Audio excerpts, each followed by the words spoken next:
அனைவருக்கும் வணக்கம். தமிழர் ஊடகத்தின் வாயிலாக அர்ஜுன். சமீபத்தில் மறைந்த இயக்குனர் எம்ஏஎம் ஐயா பாரதி ராஜா அவங்கள பத்தி தான் இந்த காணொலியில் நம்ம பேச போறோம். சரி, ஐயா பாரதி ராஜா அப்படின்னு சொன்ன உடனேயே நம்மளுக்கு எல்லாருக்குமே ஒண்ணு தெரியும். அது என்ன தெரியுமா? ஒரு இனமான தமிழர் அவரு. அவங்க தமிழ் திரையுலகத்துல இருந்தாங்க. தமிழ் திரையுலகத்துல தமிழர்கள் நிறைய பேருக்கு வாய்ப்புகள் கொடுத்ததுக்கு மிக முக்கியமான ஒரு காரணம் ஐயா பாரதி ராஜா அப்படின்றது. ஆனா ஐயா பாரதி ராஜா அவர்களை வெறும் ஒரு இயக்குனராவோ, இல்ல அவர் தமிழ் திரையுலகத்தை சேர்ந்தவர் மட்டும்னு சொல்ல முடியாது. ஏன்னா சமூக பங்களிப்பும் அவங்க நிறைய செஞ்சிருக்காங்க. நம்ம இனத்திற்கு ஏதாச்சும் ஒரு சிக்கல்னா முதல் ஆளா நின்னு குரல் கொடுப்பாங்க தமிழ் திரையுலகத்துல இருந்து. அப்படிப்பட்ட ஒரு மனிதரின் மறைவு அப்படின்றது ரொம்ப வருத்தத்துக்குரியது. ஆனா அது ஒரு இயற்கையான நடந்த ஒரு செயல். ஆனா அதே சமயம் அந்த மனிதர் இந்த தமிழ் இனத்திற்காக இந்த தமிழ் திரைத்துறையில என்ன அழகழகான படங்கள்லாம் எடுத்திருக்காங்க அப்படின்றத நம்ம பார்க்க போறோம். இப்ப ஐயா பாரதி ராஜா படங்களை நம்ம பேசுறப்பயே நம்ம எல்லாருமே அடிக்கடி சொல்றது என்ன அப்படின்னா, இந்த மண்ணை அப்படியே எடுத்து காமிச்சாங்க அப்படின்னு. அதாவது தமிழ் மண் அப்படின்றது எப்படி இருக்கும்? தமிழ் மண்ல இருக்கிற மக்கள் எப்படி இருப்பாங்க? அந்த மக்களின் மொழி, கலை, பண்பாடு, கலாச்சாரம், நாகரிகம் எப்படி இருக்கும் அப்படின்றத திரையில் கொண்டு வந்தது அப்படின்றது முதன்முறையாக ஐயா பாரதி ராஜா அவங்க தான். அது யாராலையுமே மறுக்க இயலாது. மிக முக்கியமாக ரொம்ப சில இப்ப நம்ம அகிரா குரோசாவா படங்கள்லாம் நான் இப்ப பார்த்துக்கிட்டு இருக்கேன். ஒரு 5, 6 படங்கள் நான் இது வரைக்கும் பார்த்திருக்கேன். ஆகச்சிறந்த ஒரு இயக்குனர் அகிரா குரோசாவா. அதுல நமக்கு மாற்று கருத்தே இருக்க முடியாது. அவரோட ராஷ்மான் அப்படின்ற அந்த படங்கள்லாம் உலகத்திலே மிக சிறந்த படங்கள் ஒரு 5 படங்கள்ல ராஷ்மானும் முதன்மையான ஒரு இடத்துல இருக்கும். ஆனா அவரோட படங்களை நம்ம பார்க்கிறப்ப நம்மளுக்கு என்ன தெரியுது அப்படின்னா, தொழில்நுட்ப ரீதியாக அகிரா குரோசாவா மற்ற எல்லாரை விடையும் மிக சிறந்த ஒரு இயக்குனர். ஆனா அதே சமயம் அவரோட படங்களை பார்க்கிறப்ப நம்மளுக்கு ஜப்பானிய மக்களோட கலை, பண்பாடு, கலாச்சாரம், நாகரிகம் அந்த காலத்துல சாமுராய்கள்லாம் எப்படி இருந்திருப்பாங்க நம்ம தெரிஞ்சுக்கிறோம். ஆனா இப்ப நம்மளுக்கு மனதளவுல ஒட்டுதா அப்படின்னா, நம்ம படத்தை பார்க்கிறோம், படம் நல்லா இருக்குன்னு நினைக்கிறோம், தொழில்நுட்ப ரீதியாக சிறப்பாக இருக்கு அப்படின்னு நினைக்கிறோம். ஆனா நம்மளோட மனதளவில் ஒட்டுற மாதிரி படங்கள் எடுக்க முடியுமானா, அது ஐயா பாரதி ராஜா அவர்களால மட்டும்தான் முடியும் அப்படின்னு நான் திண்ணமா நம்புறேன். ஏன்னா தனிப்பட்ட முறையில எனக்கு அவரோட சில திரைப்படங்கள் ரொம்ப பிடிக்கும். ஆனா நான் ஐயா பாரதி ராஜா இருந்தப்ப இதை பத்தி பேசணும் அப்படின்னு நான் விருப்பப்பட்டேன். தேர்தல், அந்த நேரம், காலம், கட்டம் இல்ல. அதனால அவர் மறைவிற்கு பிறகு பேசுற மாதிரியான ஒரு நிலைமையில நம்ம இருக்கோம். ஐயா பாரதி ராஜா அவர்களோட படங்களை நம்ம எல்லா கிராமத்து படங்களையும் எடுத்துக்கலாம். அவர் எடுத்த எல்லா கிராமத்து படங்களையும் எடுத்து பார்த்தோம் அப்படின்னா, எல்லா கிராமத்து படங்களுமே நம் மனதில் ஒட்டும். மிக முக்கியமாக அந்த படங்கள் ரொம்ப இயல்பா இருக்கும். ரொம்ப இயல்பா சராசரியான மனிதர்கள் கிராமங்களில் எப்படி வாழ்வாங்க அப்படின்றத அவங்க எடுத்திருப்பாங்க.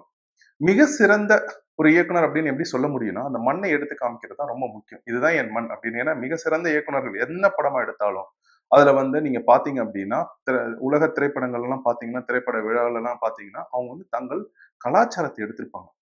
வெகு சிலரால தான் தமிழ் திரையுலகத்துல அந்த மாதிரி படங்கள் எடுக்க முடியும். அதுல தம்பி மாரி செல்வராஜ சொல்ல முடியும்.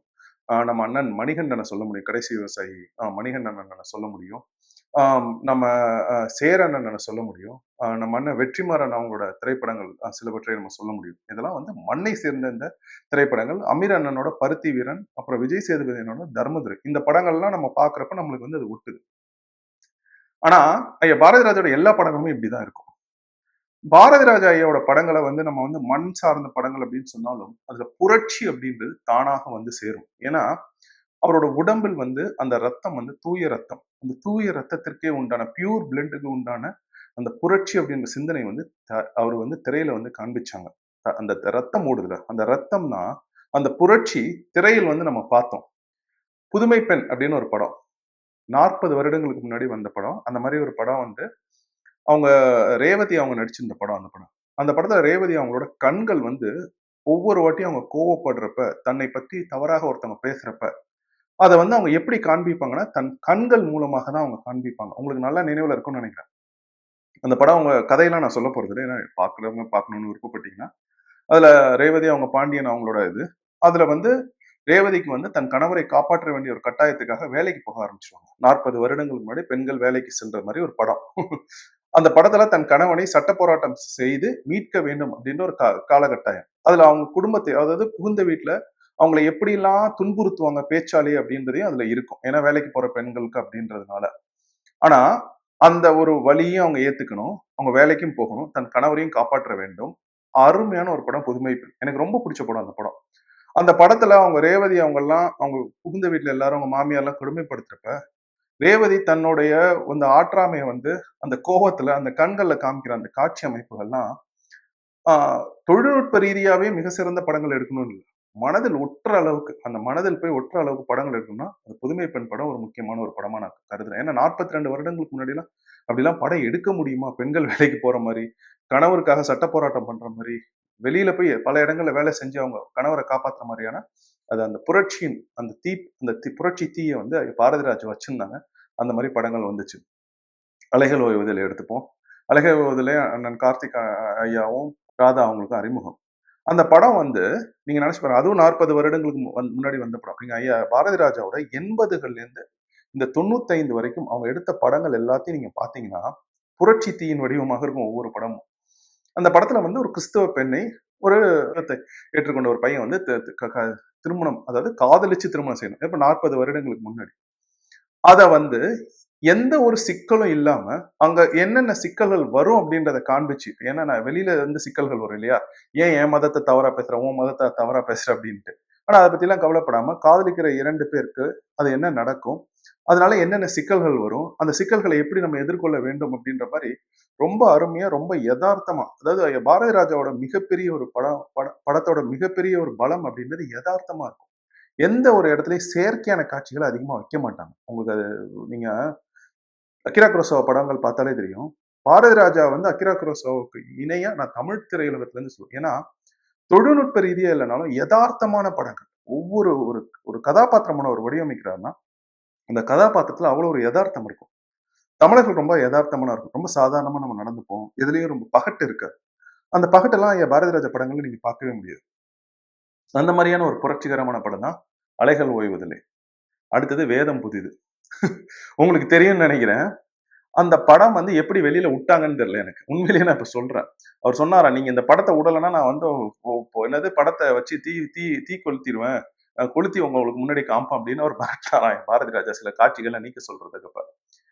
வேதம் புதிது மாரி ஒரு படத்த இன்னைக்குமே தமிழ்நாட்டுல எடுத்து வெளியிட முடியுமான்னா எனக்கு தெரியல. ஆனா, அந்த படத்த அவ்ளோ அருமையா எடுத்திருப்பாங்க. உங்களுக்கு நினைவுல இருக்கும்னு நெனைக்கிறேன். ஐயா சத்யராஜ் வந்து ஒரு மிக சிறந்த நடிகர். ஐயா சத்யராஜ் வந்து அந்த படத்துல வந்து அந்த பிராமண பையன தூக்கிட்டு வருவார். பார்ப்பன பையன. தூக்கிட்டு வரப்ப, அந்த பையன்கிட்ட அப்படியே கதை சொல்லிட்டு ஆத்த கடந்து வருவாங்க. அந்த பையன் இறங்கணும்னு ஒரு கேள்வி ஒண்ணு கேட்பான். "நீங்க இவ்வளவு தூரம் ஜாதி ஜாதின்னு பேசுறீங்களே, உங்க ஜாதி பேர போட்டுட்டு இவ்வளோ இது பண்றீங்களே, எதுக்கு உங்க ஜாதி பேர நீங்க படிச்சு வாங்குன பட்டமான்னு?" கேட்பான். அந்த மாரி அந்த கதை வசனம் வைக்கிறதே அவ்ளோ கஷ்டம். அ அந்த கதைய வசனம் வச்சாங்க. அதுக்கு ஐயா சத்யராஜ் அதாவது ஐயா சத்யராஜுக்கு ஒரு திகைப்பாயிடும். அது ரொம்ப அருமையா அவங்க காமிச்சிருப்பாங்க. "என்னடா இப்படி கேட்டான் இந்த குட்டி பையன்?" அப்படின்ட்டு பலார்ன்னு அவர் அரையிற மாரி சில காட்சிகள் இருக்கும். அவர் போய் அந்த வேல் கம்பு, வீச்சிருவா எல்லாத்தையும் கொண்டு போய் ஆத்துல விடுவாரு. அருமையான ஒரு படம் வேதம் புதிது. அந்த படத்துல இன்னொரு காட்சி ஒண்ணு இருக்கும். அதாவது எதார்த்தமா எப்படி ஒரு காட்சி அமைப்பு வைக்கிறதுன்னு. எல்லாரும் உட்கார்ந்து ஊருக்காக ஏதோ பண்ணணும், நல்லது பண்ணணும்னு பேசிக்கிட்டு இருப்பாங்க. அப்ப உடனே ராஜா சொல்லுவாரு, "நீங்க வேணா இத பண்ணுங்களேன்" அப்படின்னோனே, அந்த ஜாதிய வேற்றுமைகள் தமிழ் இனத்திற்குள்ளார எப்படி வந்திருக்கு அப்படின்றத ஒரு 2 நிமிஷ காட்சியில பாரதிராஜ் வச்சிருப்பாங்க. ஒவ்வொருத்தனையும் அவன் ஜாதிய சொல்லி, ஆமா இந்த இது வந்தா உனக்கு உன் ஜாதிக்கு இது வந்துரும். உனக்கு வந்து வருமானம் வந்துரும். ஆமா இந்த உன்ன வந்து உனக்கு வந்து உன் ஜாதி முக்கியம். அதனால நீ இந்த இதனால உனக்கு வருமானம் வரும் அப்டின்ட்டு, அந்த ஜாதிய முரண்களை ஒரு 2 நிமிட காட்சியில ஒட்டுமொத்த தமிழ் இனத்திற்குமே 600 வருஷமா எப்படி இருந்துச்சு இந்த ஜாதிய முரண்கள்ன்றத காமிப்பாங்க. 2 நிமிஷம் தான் அந்த காட்சி 2 நிமிஷம், 3 நிமிஷமோ ஓடும். அப்ப ஒற்றுமையா இருக்க வேண்டிய தமிழினம் இந்த ஜாதியினால எப்படி பிரிஞ்சு கிடக்குது அப்டின்றத அவங்க காண்பிப்பாங்க. அது வேதம் புதிது படம். அடுத்தது கடலோர கவிதைகள். தனிப்பட்ட முறையில எனக்கு ரொம்ப பிடிக்கும் கடலோர கவிதைகள். ஏன்னா, அதிலயுமே வந்து ஐயா சத்யராஜ் வந்து ரொம்ப அருமையா நடிச்சிருப்பாங்க. முட்டம் அது ஒரு மீனவ கிராமம். அந்த மீனவ கிராமத்திலேருந்து ஒரு மீனவர் வந்து ஒரு மொரட்டுத்தனமான ஒரு ஆளு. ஆனா, அதே சமயம் ஒரு வெகுளித்தன்மை இருக்கும். அவரு வந்து நன்கு படித்த ரேகா அவங்கள வந்து காதலிப்பார். இந்த இந்த கதை அமைப்பு, காட்சி அமைப்பு, நம்ம வந்து எல்லாம் சொல்றோம் கிராமத்து படங்களா எடுக்கிறோம். கடலோர கவிதைகள் வந்து மீனவ கிராமத்துல எடுக்கப்பட்ட ஒரு படம். அந்த படத்துல அவ்ளோ அருமையான காட்சி அமைப்புகள் இருக்கும். ஒவ்வொரு பாடல்களும் இந்த ஐயா இளையராஜாவும், ஐயா பாரதி ராஜாவும் சேர்ந்தாங்கன்னா, அது வந்து ஒரு டிவைன். ஆனா, அது சரி விடுங்க. எனக்கு ரொம்ப வருத்தம் அதுல. சரிங்களா? ஆனா, அவங்க ஒரு 2 பேரும் சேர்ந்தாங்கன்னா, அந்த மாரி ஒரு பாடல்கள், அந்த பாடல்கள்லாம் கேட்கறதுக்கு, அது அந்த "கொடியிலே மல்லிகை பூன்னு" ஒரு பாட்டு. இளையராஜாவோட பாடல் அது. அந்த பாடல் நான் அடிக்கடி கேட்கிற பாட்டு. எத்தனையோ வருஷம் ஆயிடுச்சு. ஆனா, அந்த பாட்ட கேட்கிறப்ப அவ்ளோ ஒரு மகிழ்ச்சி, ஒரு புத்துணர்ச்சி எனக்கு இருக்கும். அந்த பாட்டு "கொடியிலே மல்லிகை பூ" பாட்ட. அந்த மாரியான ஒரு க அந்த கதாபாத்திரம், ஒரு ஒரு மொரட்டுத்தனமான ஒரு கதாபாத்திரம். படிக்காதவன் ஒருத்தன் வந்து படித்த ஒரு பேராசிரியர், அவங்க பள்ளிக்கூட ஆசிரியரை வந்து காதலிச்சு எப்படி என்ன நடக்குது அப்படின்றது, காதல் எப்படி ஒரு மனிதனை மாற்றுகின்றது அப்படின்றது ரொம்ப அருமையா எடுத்திருப்பாங்க. கடலோர கவிதைகள். சரி, இப்ப இதெல்லாம் நம்ம வந்து பேசுறோம். ஆ இத்தனை அதான் நான் சொன்னேன்ல, பாரதி ராஜா அவங்களோட படங்கள பார்த்தீங்கன்னாலே, எ தொன் தொண்ணூத் 1980கள்லேருந்து 95, 96 வரைக்குமே புரட்சி அவ்ளோ இருந்திருக்கும் அந்த படங்கள். ஆனா நம்ம அத கவனிக்க தவறுவோம். இப்ப அதே மாரி இன்னொரு 2 படங்கள், ரொம்ப முக்கியமான படங்கள். எனக்கு புடிச்ச ரொம்ப முக்கியமான படமா நான் பார்க்குறது வந்து முதல் மரியாதை. ஏன்னா முதல் மரியாதை நான் அடிக்கடி சொல்லுவேன். அதாவது ஒரு நல்ல உண் உணவு வந்து நம்ம சமைக்கிறோம் அப்டின்னா, அந்த உணவ எப்படி நம்ம சமைப்போம் அப்டின்னா, ஒரு பிரியாணி பண்றோம்னா, நல்ல ஆட்டு இறைச்சி வாங்குறோம், நல்ல அரிசி எடுக்கணும், நல்ல தூய நெய் எடுக்கணும். வெங்காயம், தக்காளி நல்லபடியா இருந்துச்சுன்னா, அந்த பிரியாணி சுவையா வரும். அதே மாரி தான் ஒரு திரைப்படமும். அந்த திரைப்படத்துல 3 இமயங்கள். ஐயா பாரதிராஜா ஒருத்தவங்க, ஐயா இளையராஜா ஒருத்தவங்க, மிக சிறந்த ஒரு நடிகர். எனக்கு தெரிஞ்சு உலகத்துல அவர மாரி நடிக்க முடியுமான்னு சொல்றதுக்கு ஐயா சிவாஜி கணேசன் அவர்கள். அவர மாரி நடிக்க முடியாது. உண்மையிலேயே சிவாஜி கணேசன் மாரி யாராலயுமே நடிக்க முடியாது அப்படின்னு நான் திண்ணமா சொல்லுவேன். ஏன்னா, அவர் ஏற்றுக்கொண்ட கதாபாத்திரங்கள். அப்பர்னா அப்பர் மாரியே நடிப்பாங்க. திருநாவுக்கரசு நாயனார் மாரியே நடிப்பாங்க. திருநாவுக்கரசு நாயனார் இப்படிதான் இருந்திருப்பாங்க அப்படின்னு நம்ம பார்ப்போம். கர்ணன்னா கர்ணன் மாரியே நடிப்பாங்க. பழனின்னு ஒரு படம். அந்த படம் நீங்க பார்த்திருக்கீங்களா? அந்த படத்தெல்லாம் எப்படி அப்படி நடிக்க முடியும் அப்படின்னே தெரியாது. எல்லா கதாபாத்திரம் ஏற்றாலும், அந்த கதாபாத்திரமாக வாழ்வது அப்படின்றது ரொம்ப கடினம். நம்மலாம் சொல்ற மெத்தட் ஆக்டிங் அப்படின்லாம். ஆனா, சிவாஜி கணேசன் ஏற்றுக்கொண்ட கதாபாத்திரங்கள், அவர் நடிச்ச மாரிலாம் யாராலயும் நடிக்க முடியுமான்னு தெரியல. அந்த மாரி தான் ஒரு படம் முதல் மரியாதை. நம்ம எல்லாருக்கும் கதை தெரியும். அந்த கதை வந்து கொஞ்சம் சிக்கலான ஒரு கதை தான். ஏன்னா, திருமணமான ஒரு ஆண் வந்து அவங்க ஆ ரெ இவங்க ராதா அவங்கள வந்து பார்க்குறாங்க. அவங்க மனசுல வந்து ஏகப்பட்ட வருத்தங்கள். தன் மனைவி வந்து தன்னை மரியாதை இல்லாம நடத்துறாங்க. எல்லாருக்கும் முன்னாடி அவமானப்படுத்துறாங்க. அந்த அவமானத்தை எல்லாம் தாங்கிக் கொண்டு, அப்போ ஒரு இடத்துல வந்து அவங்க ராதா கிட்ட வந்து எப்படி அன்பை செலுத்துறாங்க அப்படின்றது. அதுல "பூங்காற்று திரும்புமா" அப்படின்னு ஒரு பாடல். அதான் அந்த பாடல் "பூங்காற்று திரும்புமா". அந்த படம் வந்து பெரிய அப்படியே சுவிட்சர்லாந்துல போயிட்டு ஒரு லொகேஷன்ல எடுத்ததெல்லாம் கிடையாது. தமிழ்நாட்டுல நஞ்சை, புஞ்சை, காடு, மேடு, ஆறு இதுதான் அந்த பாடல் முழுக்கவே. அந்த "பூங்காற்று திரும்புமா" பாட்டுல தன்னுடைய ஏக்கத்தை, தன்னுடைய வலியை அவங்க சிவாஜி கணேசன் ஐயா சொல்லுவாங்க. அந்த வலிய சொல்லிட்டு, அந்த குயில் யார் அப்படின்னு தேடுவாங்க. அப்ப அவங்க ராதா பாடிட்டே வருவாங்க. அவங்க 2 பேரும் ஒரு இடத்துல சந்திப்பாங்க. அப்ப அந்த சந்திக்கிறப்ப சிவாஜி கணேசன் வந்து நடிக்கலாம் மாட்டாங்க. அந்த இடத்துல இசையெல்லாம் நின்னுடும். அப்படியே நடந்து வந்து அவங்க ராதாவ பார்த்தோனே இந்த புருவம் ஒண்ணு தூக்கும். புருவம் ஒண்ணு தூக்கியிருக்கும். நம்மளுக்கு தெரியும், அவங்க வந்து ராதாவ பார்த்துட்டாங்க. அந்த மகிழ்ச்சி வந்து எப்படி சொல்றாங்க அப்படின்ட்டு. "அடி நீதானா அந்த குயில்" அப்படியே நடந்து வருவாங்க மெதுவா. நடந்து வரப்ப கூட அந்த வேட்டிய அப்படியே தூக்கிட்டு நடந்து வருவாங்க. கிராமத்து மனிதர்கள் எப்படி நடந்துப்பாங்கன்றத அப்படியே சிவாஜி கணேசன் நடிச்சிருப்பாங்க. அதுக்கு பின்னணி இசை நம்ம இமயம் இசைஞானி ஐயா இளையராஜா. இந்த காட்சி அமைப்பு இயக்குனர் பாரதிராஜா. அந்த மாரி ஒரு படம்லாம் இனிமேல வருமா தமிழ் திரையுலகத்துல அப்படின்னு எனக்கு தெரியல. அதெல்லாம் கிளாசிக். தமிழர்களோட கிளாசிக் மூவிஸ் அதெல்லாம். அந்த படத்துல இன்னொரு காட்சி அமைப்பு.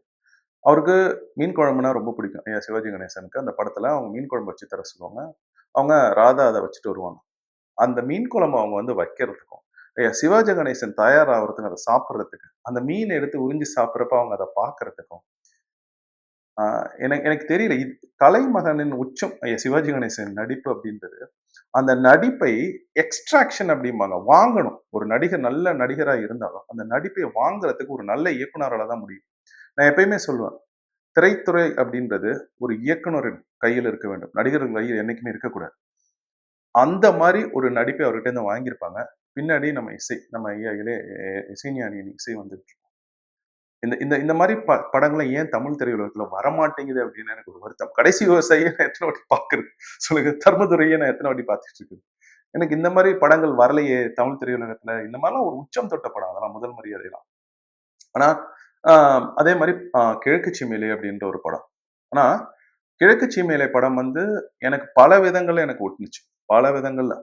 அது வந்து என்னன்னா, ஒரு தாய்மாமனோட உறவு. தாய்மாமன் உறவை திரைத்துறையில் இவ்வளவு அழகாக தான் படம் எடுக்க முடியும் அப்படின்னா, அது ஐயா பாரதிராஜாவால மட்டும் தான் முடியும் அப்படின்னு நான் நினைக்கிறேன். ஏன்னா, அதுல என்ன கதை? விஜயகுமார் ஐயா அண்ணன். ராதிகா அவங்க வந்து அ தன்னுடைய தங்கச்சி. அவங்க வந்து இன்னொருத்தருக்கு திருமணம் செஞ்சு குடுக்குறாங்க. அந்த நடிகரும், அவங்க குடும்பமும் இவங்களுக்கு என்ன கொடுமைகள் செய்றாங்க. அதையெல்லாம் எப்படி தாங்கிக்கிறாங்க? ஒரு அண்ணன் வந்து தன் தங்கை மேல இருக்கிற பாசத்தினால எப்படி தாங்கிக்கிறாங்க? அந்த திரைப்படத்துல நீங்க பார்த்தீங்கனாலே சீர் எப்படி எடுத்துட்டு போறது. நம்மளுடைய பண்பாடு, கலாச்சாரம் இன்னும் கிராமங்கள்ல தான் இருக்கே தவிர நகரங்கள்ல கிடையாது. அந்த சீர் எடுத்துட்டு எப்படி போறது? அந்த சீர் எடுத்துட்டு போறப்ப, அந்த புகுந்த வீட்ல இருந்து எப்படி மட்டம் தட்டுவாங்க? அத அண்ணங்காரன் வந்து தன் தங்கச்சியோட வச்சுக்கும் பாசத்தினால அத எப்படி தாங்கிப்பாங்க? ஆனா அதே சமயம் எவ்வளவுதான் தாங்கிக்கிட்டே இருக்கிறது அப்படின்றதுக்கு ஒரு கட்டத்துல அண்ணன் வெடிச்சு தங்கச்சிகிட்ட சொல்லுவாரு. இதுக்கு மேல எனக்கு ஒண்ணும் இல்லம்மா குடுக்கறதுக்கு அப்படின்ட்டு. அண்ணன் தங்கச்சி பேச முடியாம போறது. அதனால ஏற்படுற வலி, வருத்தம், அந்த கிராமத்து மக்களோட இயல்பான ஒரு வாழ்க்கை. அந்த வாழ்வியல்ல இருக்கிற அந்த மொரட்டுத்தனம், அந்த வரட்டு பிடிவாதம், அந்த கௌரவம் அத எல்லாத்தையும் எடுத்திருப்பாங்க. அந்த படத்துல ஒரு காட்சி ஒண்ணு வரும். கடைசி காட்சி அந்த அவங்க ராதிகா அவங்க வந்து வசனம் பேசணும். ராதிகா அந்த வசனத்த பேசுவாங்க. இந்த மாரி தான் அந்த வசனம் வரும். சரியா அந்த வசனத்த சொல்றேனான்னு எனக்கு தெரியல.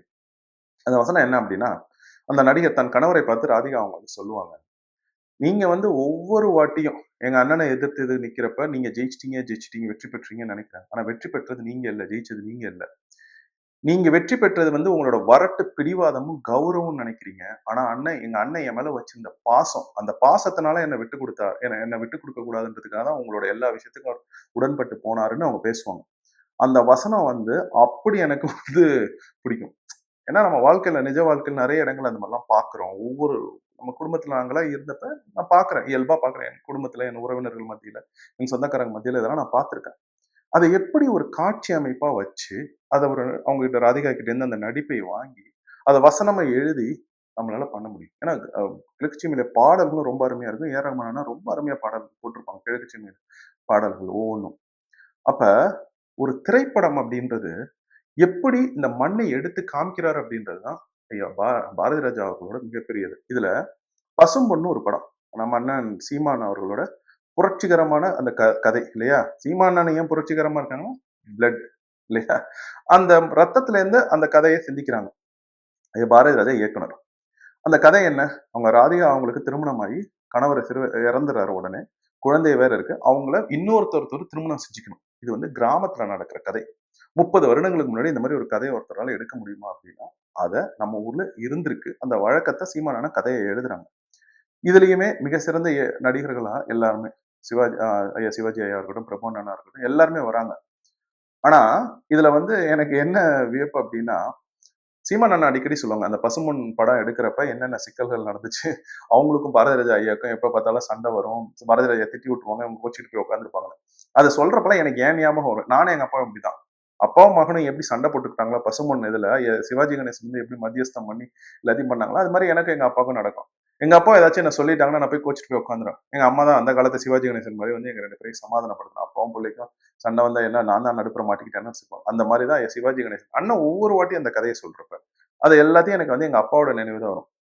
ஏன்னா ஒரு பியூர் பிளட் ஒரு தூய ரத்தம் இருக்கிற ஒரு இனம் மரபணம் கொண்ட ஒரு இனம் வந்து இப்படிதான் நடந்துக்கிறாங்க. அது என்ன பண்றதுன்னு தெரியல. எவ்வளவு பாசம் இருந்தாலும் எவ்வளவு இருந்தாலும் மனசுல பட்டதை பட்டுன்னு சொல்றாரு எங்க அப்பா. என்னை விட வெளிப்படையா எங்க அப்பா பேசுவாங்க. அப்ப பாத்துங்க அப்படிப்பட்ட ஒரு ஆள் கிட்ட நான் வரக்கிறப்ப எனக்கு வந்து என்னடா அது ஏன் அப்பா அப்படி பேசினாங்க அப்படின்ட்டு புரியல. இப்ப எனக்கு புரியுது என்னன்னா ஒய் பிளட்னா சேம் பிளட் அதனால அப்படி அந்த மாதிரி நடந்திருக்கு அப்படின்ட்டு. அப்ப அந்த பசும்பொன் படமே ஒரு புரட்சிகரமான படம். 30 வருடங்கள் முன்னாடி படம் எடுக்க முடியுமா? அத நீங்க நினைச்சு பாருங்க. அப்ப அவ்வளவு சிறப்பான ஒரு இயக்குனர்கள், அவ்வளவு சிறப்பான ஒரு நடிகர்களை வைத்து மிக சிறந்த ஒரு இயக்குனர் எடுத்த படம் தான் பசும்பொன் படம். அப்ப நீங்க பாரதி ராஜா அவர்களை வந்து நம்ம வந்து இந்த திரைப்படத்துறை அப்படின்றதுல மட்டும் நம்ம சுருக்கிட முடியாது. ஏன்னா நான் அதை தாண்டி 2 விஷயங்கள் நான் பேசணும்னு நினைச்சேன். என்ன அப்படின்னா பாரதி ராஜா அவர்களுக்கான அந்த இனமான உணர்வு, தன்மான உணர்வு அப்படின்றது ரொம்ப ரொம்ப அதிகம். தமிழர்களுக்கு ஏதாச்சும் ஒண்ணுன்னா, தமிழ் திரையுலகத்திலிருந்து முதல் குரலாக ஐயா பாரதி ராஜா அவர்களோட குரல் தான் வரும். அது என்ன பிரச்சனை காவிரியில தண்ணி வரலையா? உடனே அவங்களோட முதல் குரல் அவங்க. ஏன்னா, இந்த மண்ணு தான் அவங்கள வாழ வைக்குது. நம்ம நம்ம சாப்பிடுறோம். இந்த மண்ணுக்கு ஒரு பிரச்சனை அப்படின்னா, என் மண்ணில் நான் பிறந்து வளர்ந்து என் மூதாதையர்கள் இங்க பல ஆயிரம் வருடங்களாக இருக்கிறப்ப, இந்த மண்ணுக்கு ஒரு பிரச்சனை என் ரத்தம் துடிக்குது அப்படின்னு ஆளா வந்து நிக்கிறவங்க ஐயா பாரதி ராஜா அவங்க தான். எதனால வெளிப்படையா பேசக்கூடிய மனிதர்கள். இல்லையா? வெளிப்படையா பேசுற மனிதர் நெறைய பேருக்கு பிடிக்க மாட்டேங்குது. ஆனா அவங்ககிட்ட நல்லது இருந்தாலும் அத ஏத்துக்க மாட்டேங்கிறாங்க. ஆனா அத பத்திலாம் கவலைப்படாம, தன் மனதுல என்ன தோணுச்சோ அத தான் அவங்க பேசுவாங்க. தமிழ் திரையுலகத்திலேருந்து தமிழ் இனத்திற்காக மிக குறைவானவர்களே, அவங்க தமிழர்களா இருந்தாலும், மிக மிக குறைவானவர்கள். 1% 2% பேர் தான் பேசுவாங்க. ஆனா அந்த 1% 2% பேரும் முதல் குரலாக பாரதி ராஜா அவங்களோட குரல் தான் வரும். அதனால தான் 2021 மேடையில சீமான் அண்ணன் அந்த வேட்பாளர் அறிமுகத்துல பாரதி ராஜா அவங்கள வச்சு பேச வச்சாங்க. இல்லைன்னா வேற யாருக்கும் கொடுத்துருக்க மாட்டாங்க. அண்ணனை பத்தி எனக்கு ரொம்ப நல்லா தெரியும். அண்ணன் வேற யாருக்கும் கொடுத்துருக்க மாட்டாங்க. ஆனா ஐயா பாரதி ராஜாவோட அந்த இனமான உணர்வுக்காக தான் அதை அவங்க கொடுத்தாங்க. அதே மாதிரி பாரதி ராஜா அப்படின்றது பெரிய ஆலமரம். ஆலமரத்தோட மிகப்பெரிய சிறப்பு என்னன்னா நிறைய பறவைகள் கூடு கட்டி வாழும். அந்த கூடு கட்டி வாழ்றப்ப அந்த ஆலமரம் அமைதியா இருக்கும். அந்த அந்த மாரி நெறைய கூடு கட்டி தமிழர்களுக்கு வாய்ப்பு குடுத்து, இங்க தமிழ் திரையுலகத்துல தமிழர்கள் கொஞ்சமாச்சும் ஒரு 5% 10% இருக்கிறோம் அப்படின்றதுக்கு மிக முக்கியமான ஒரு காரணி ஐயா பாரதிராஜா அவங்க தான். அந்த ஆலமரத்துலேருந்து எத்தனை பேர் அவங்க பிற மொழியினருக்கும் வாய்ப்பு குடுத்துருக்காங்க. நெறைய பேர முழு நேர படத்துலலாம் தெலுங்கு பேசுற மக்கள கொண்டு வந்து நடிக்க வச்சிருக்காங்க. இருந்தாலும் தமிழர்களுக்கு வாய்ப்பு கொடுக்கணும் அப்படின்ட்டு நெறைய நேரங்கள்ல தமிழ் திரையுலகத்துல தமிழர்களுக்காக இருந்த ஒரே ஒரு ஆளுமை எனக்கு தெரிஞ்ச வரைக்கும் சமரசம் இல்லாம பேசினது ஐயா பாரதிராஜா அவங்க தான். அவங்களோட இழப்பு அப்படின்றது ஒரு பேரிழப்பு இந்த சமூகத்திற்கு. ஏன்னா திரைத்துறையை தாண்டி நம் மண்ணை சேர்ந்த ஒருத்தர் அந்த திரைத்துறையில இருந்து நம் மக்களுக்காக போராடினாரு அப்படின்ற ஒரு இழப்பு தான் ஐயா பாரதிராஜா இழப்பு அப்படின்றது. ஐயாவுடைய இழப்பால் வாடும் அவர்கள் குடும்பத்தினர் அனைவருக்கும் எனது ஆழ்ந்த இரங்கலை நான் தெரிவித்துக் கொள்கின்றேன். மிக்க நன்றி.